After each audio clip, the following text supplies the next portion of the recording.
Hello! In previous lessons, we have talked about shipping goods to customers and receiving returns from them.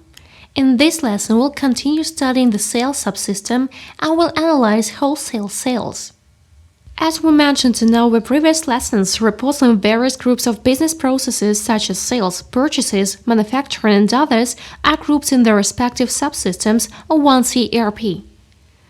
Sales reports are similar to those we talked about when we were analyzing purchases. In order to view sales reports, go to the Sales Reports menu of the Sales subsystem. Customer debt can be viewed in the Dynamics, To Date, or in the Grouping by Delay intervals. Current debt status can be seen in the Customer Debts report, which is located in the Settlements with Customers section. By default, debts can be filtered within the report by company, our legal entity, or by customer. Choose SBS Trading. Press Run Report. A table is created. There are customers in its lines and debt information in its columns. Now let's view mutual settlements with customers according to trends for the current month. Open the report named Statement of Settlements with Customers. Here, apart from filters by company and by customers, we have an option to select a period of time to analyze mutual settlements. Set this month as the period and select SBS Trading from the list. Press Run Report. A report now opens. We can see customers and the lines, and in the columns, a counterparty, its contract, increase, decrease, and our closing balance. In order to understand how the debt came about, let's now analyze the report based on transaction documents. Double-click the amount. In the open field, set Recorder for detailed decipher by documents. The report has been rerun, and now we can see our sales and return documents. We can open the document right from the report by double-clicking the document name. This is an easy way to drill down almost all the reports within one ERP. Now let's view the report containing the classification of accounts receivable according to debt interval.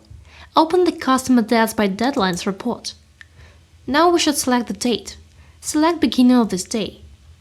Press Show All in the classification field. A list with options of period classification now opens. You can create a new one or choose the one created previously. Select Debt Intervals. Do not filter by company or customer. Run the report.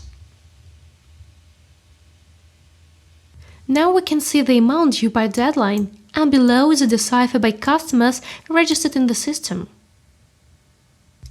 Open the report called Dynamics of Overdue Customer Debt. Here, apart from filters by company or by customers, you can also filter by period during which mutual settlements will be performed.